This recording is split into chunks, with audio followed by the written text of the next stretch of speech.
নমস্কার, সুধা kitchen blog থেকে অনেক অনেক স্বাগতম আপনাদের সকলকে। তো কেমন আছেন সবাই? সবার আগে বলুন।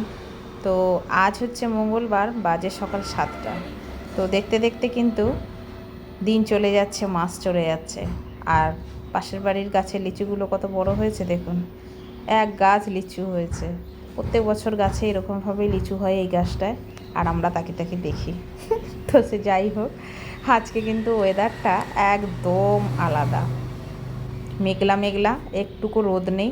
আর এই যে এখানে আমি গাছগাছালিগুলো লাগিয়েছিলাম, তার মধ্যে যে ঝাঁটি লঙ্কা গাছটা লাগিয়েছিলাম অনেক দিন হয়ে গেছে, তাতে দেখছি একটা লঙ্কা এসছে করি। আর এই গাছে এত ফলন হয় সে মানে ধারণা করা যায় না। গত বছর একটা গাছ লাগিয়েছিলাম, ঝাঁটি লঙ্কা গাছ, বর্ষার মধ্যে গাছটা বাতাসে নুয়ে গেছে ঝড়ে, তবুও লঙ্কা দিতে ছাড়েনি। আর আকাশের অবস্থা দেখেছেন তো, একদম মেঘলা। এখানে শুয়ে আছে আমার ছোট ছেলে, আর এখানে তো বেডে আমরা থাকি। তো একটা ঘরের ভিতরে এখন কোনো রকমভাবে থাকতে হয়, মানে ঘর তো উপরে হচ্ছে, কতদিনে কমপ্লিট হবে তার ঠিক নেই। আর খুব অসুবিধার মধ্যে মানে কাটাতে হচ্ছে। একটা ঘরের মধ্যে 3জন, আর একটা বেড ফেললে হাঁটা চলার রাস্তা নেই, একদম হাঁটা চলার রাস্তা থাকে না।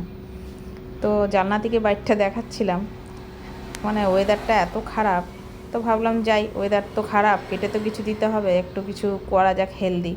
তো হেলদি কিছু করতে এসে দেখি সেরকম কিছুই নেই। তো একটু একটু সব রয়েছে। তো এখানে একটু চিড়া ভিজিয়ে দিয়েছিলাম, একটু সুজি ভিজিয়ে দিয়েছিলাম। আর ওইখানে একটা আলু কুচি করে কেটে নিয়েছি, 2টো পেঁয়াজ, একটু শুকনো লঙ্কা চিলি ফ্লেক্স করে নিয়েছি, একটু ময়দা দিয়ে দিলাম, একটু আবার দইও দেখি আছে, একটু দইও দিয়ে দিচ্ছি তার সাথে। তো দিয়ে এর মধ্যে নুন মিষ্টি স্বাদ মতন, একটু জিরে গুঁড়ো, একটু ধনে গুঁড়ো, সব রকম দিয়ে হাত দিয়ে একটু এরকম বিছিয়ে বিছিয়ে একটা হেলদি টিফিন তৈরি করে নিচ্ছি। তো হেলদি টিফিন কিন্তু বাইরে পাবেন না, সেটা ঘরেই বানাতে হবে। তো সব রকম যখন ছিল একটু একটু, সেটা দিয়েই একটা হেলদি টিফিন তৈরি করে নিলাম। সকালবেলা ভারীও হবে আর শরীরের জন্যেও ভালো। তো সেরকমভাবেই করে নিলাম। একটা কি দুটো খেলে আর কিছু খেতে ইচ্ছে করবে না, অনেক বেলা অবধি পেট ভারী হয়ে থাকবে। তো এরকমভাবে আমার মতন যারা জোগাড়যন্ত্রী লোক, জোগাড় করে করে এরকমভাবেই করে নিতে পারে। চলুন, হয়ে গেছে।